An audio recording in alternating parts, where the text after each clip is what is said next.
I'd like to give a brief overview of the Oversight Board's work since the last public board meeting in December. First, the government and the Oversight Board together finalized the detailed work to implement at least part of Act 80 of 2020 in a way that Puerto Rico could afford. The law promised additional retirement benefits for certain government employees. In September, the court had approved a roadmap for partial implementation, and after a lot of heavy lifting behind the scenes by all parties, we are almost at the point where eligible government employees can participate in the Act 80 early retirement program. A final stipulation to document the agreement was filed with the U.S. court this past Monday. The goal is for eligible employees to be able to retire in the spring of the current year, 2024. The Oversight Board continues to work with the government and the public entities on several important fiscal issues, and has also been working on the budget for the 2025 fiscal year, which begins on July 1. This week, the Oversight Board outlined the timeline for the fiscal year 2025 budget and formally informed the executive and the legislative branches of the government of Puerto Rico of the revenue forecast that will be the basis for developing the budget. We also provided the spending targets for government entities. In December, the Oversight Board presented its first quarterly financial report.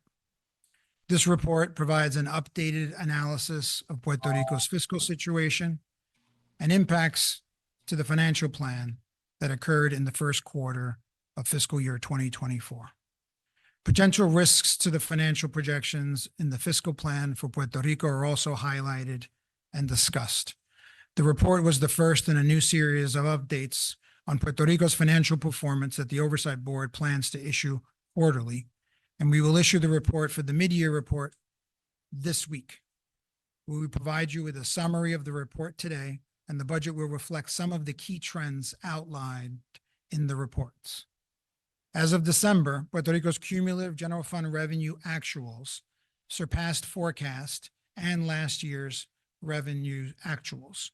This was driven by a strong rebound of tax revenue nationwide following the massive stimulus from the U.S. government to help America's households and businesses overcome the shock of COVID-19 pandemic.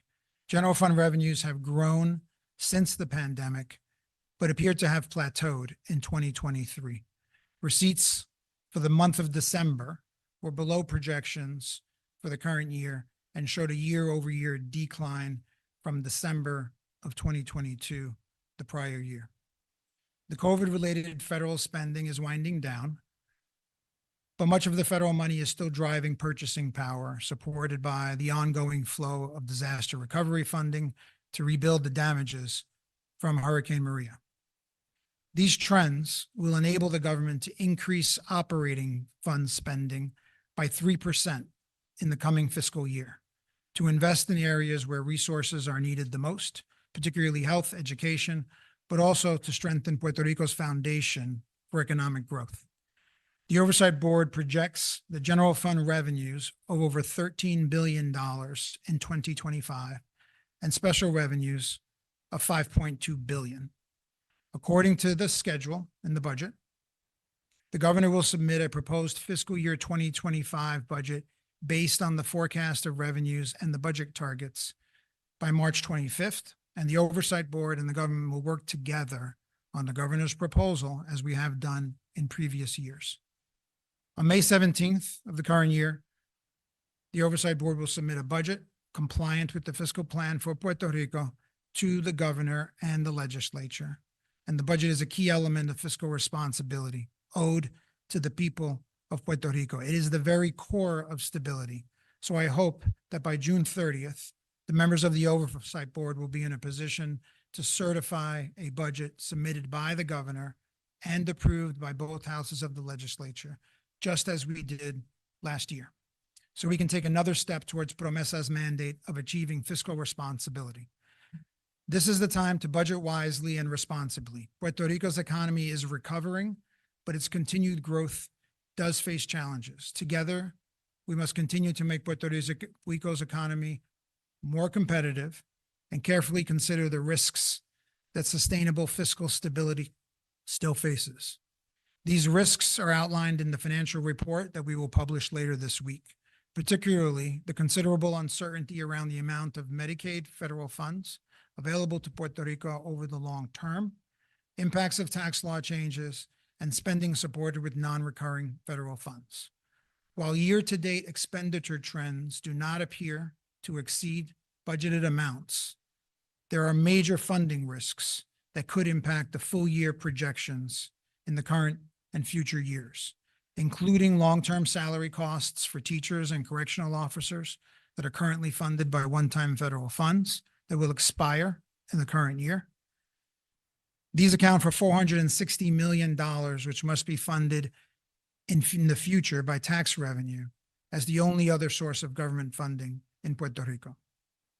The legislature, meanwhile, passed 8 bills in the second quarter that would add unbudgeted costs to the current year's budget. These legislative initiatives, currently reviewed by the Oversight Board, have an estimated annual cost of $26 million. This is in addition to the $3 billion tax cut that was passed in the first quarter, but ultimately vetoed. It cannot be only the Oversight Board, through its statutory duty on the Promesa, to review and score bills and laws that prevent unbudgeted spending from tipping the fiscal balance or find ways to offset the costs of spending bills passed without budget amendments or even budgetary considerations.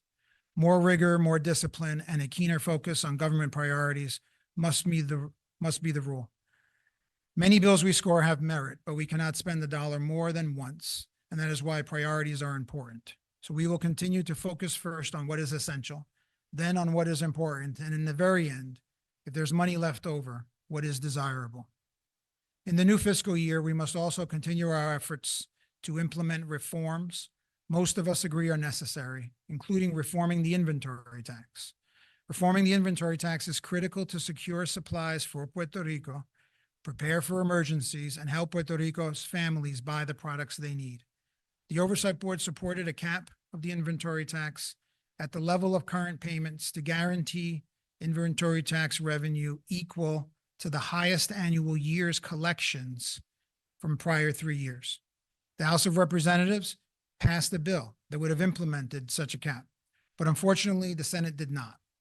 Yet the inventory tax discourages investment in machinery, equipment, and supplies. The U.S. Government Accountability Office, also known as GAO, released a report to Congress this very month on federal funds disbursements, which included obstacles and recommendations to improve disbursement. The GAO report highlighted again what has been said before, that this tax is detrimental to Puerto Rico's recovery and economic growth. It specifically stated that eliminating the inventory tax would help reduce construction delays due to supply chain issues, since the tax makes ordering supplies in advance of project approvals cost prohibitive. Of course, there will be no economic growth without sustainable electricity. The transformation has made substantial progress, and the PREPA debt restructuring will be yet another essential element of the ongoing transformation. The plan of adjustment will reduce PREPA's debt by about 80%, will allow for PREPA to remain a sustainable utility and continue critical investments. On Monday, the court will begin its hearings, and the Oversight Board will make its case for the court to confirm the plan. Bondholders will make their case to oppose the plan because they argue that the plan does not pay them a fair recovery. We disagree, and we hope the judge will agree with us and confirm the plan to end this long, painful chapter of bankruptcy. PREPA cannot improve while it is in bankruptcy.